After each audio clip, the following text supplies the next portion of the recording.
According to the CSIS, one third to one half of our various precision weapons and munition stockpiles have been used in our war with Iran. So if the Chinese want freedom of action in a military sense, if they want to move around, if they want to be able to start wars with Taiwan or wherever, then they are less and less afraid of the United States on a daily basis, because every missile we use in Iran is one that can't be pointed at them either. And the entire thing that I want to point out is none of this had to happen. It didn't have to be like this. President Obama finally spoke out on the Iran war and talked about how he had a way better deal. This is worth watching out about things like this a little bit more. When Obama was the president back in 2012, Trump would literally commentate about everything Obama did. He would send out raging tweets about every single step that Obama made. And I don't think the former President Obama should have to do that about Trump, but I think a little bit more affirmative narrative control would be good. I mean, call it out. Say how dumb Trump's new strategy is. I understand that you don't want to undermine the current situation that we're in, but the way he puts it here is perfect. He says, we pulled it off without even firing a single missile.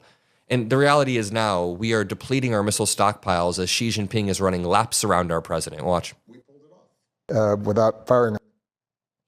We pulled it off without firing a missile. We got 97% of their enriched uranium out. They were able to maintain a modest civilian nuclear program for energy. And so you think it was working?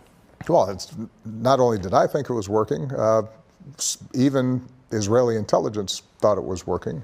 Even our intelligence services thought it was working. So there's no dispute that it worked, and we didn't have to kill a whole bunch of people or shut down the Strait of Hormuz. Now, well, there was some dispute that it didn't work. Well, our present president believed that it didn't work, which is why he pulled out of it. It's not clear that he didn't believe that it didn't work. He just said it didn't work. Worst deal of all time. Yeah, because I did it, which is fine. That seems to be a pattern. But there was no serious independent folks who would say that it didn't work with respect to the nuclear program. Now, oh, it's so nice hearing somebody rational and smart and articulate talk about these things. After years and years of hearing Donald Trump, and even to an extent hearing, Joe Biden try to get out some of these talking points near the end of his term, it's so nice and refreshing to hear somebody affirmatively say, the deal was good. The current situation is bad. Trump is an idiot, and he's likely just racist against Obama. Oh, it's so nice to hear. Sorry. If your agenda was to bring about regime change in Iran, well, that wasn't the goal of the agreement. If your goal was to dismantle the Iranian military so that it couldn't cause any other problems in the region, then it didn't do that, but that wasn't the goal. The goal was to make sure that Iran had oversight and stopped their nuclear development. It wasn't regime change, as Obama says. It wasn't to completely wipe out every scientist on the map. Trump is starting a whole new venture, a whole new war after tearing up Obama's JCPOA about a decade ago. And now he's in China creating a bigger and bigger mess, being taken advantage of by Xi Jinping, who knows, Napoleon quotes, I'm sure, he knows the art of war. He understands the fact that every single time Donald Trump uses a missile and F's up in this Iran war, it puts Xi Jinping in a slightly better position. This is just the reality. This is the cold, hard reality of geopolitics. Let's listen here. How were your talks, sir? It's great. Did you talk about Taiwan? Great place. Incredible. China is beautiful. 特朗普总统说谈得很好。Did you talk about Taiwan, Mr. President?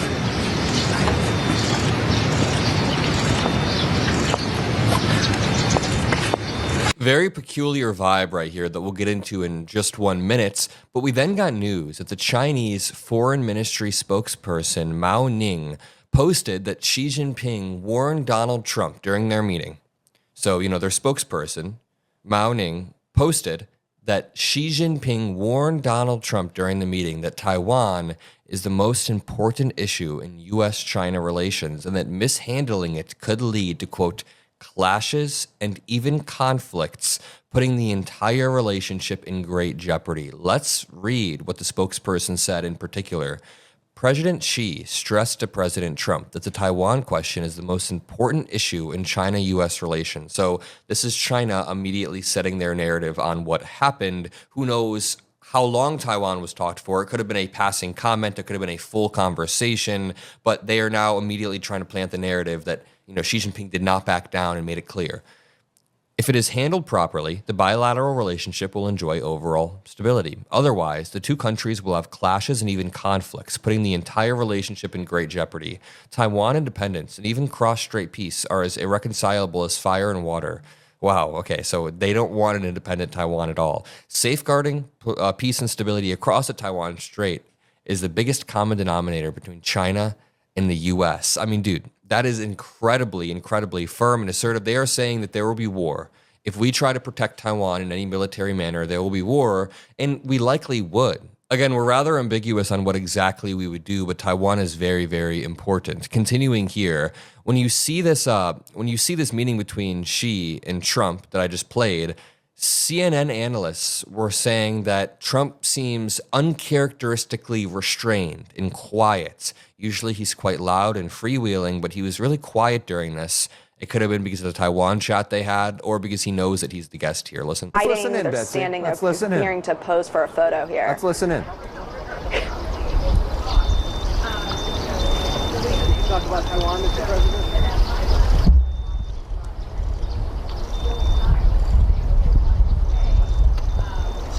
Thank you. Thank you very much. Mr. President, did you talk about Taiwan? Thank you, press. Thank you, press. Thank you, press.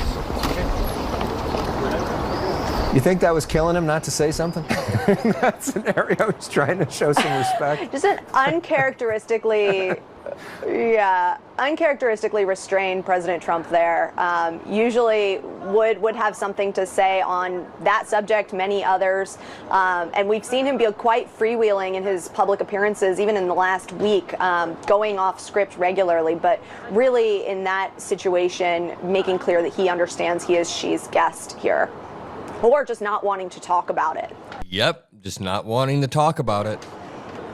Right, and there is also pressure from some of the Chinese folks that are used to handling media in a different way than maybe some of the American folks are used to handling media as well. The reality is he was likely shaken from whatever happened in the Taiwan meeting, and then secondly, following Xi Jinping's lead and saying, I'm not going to start yelling if he's going to be quiet next to me.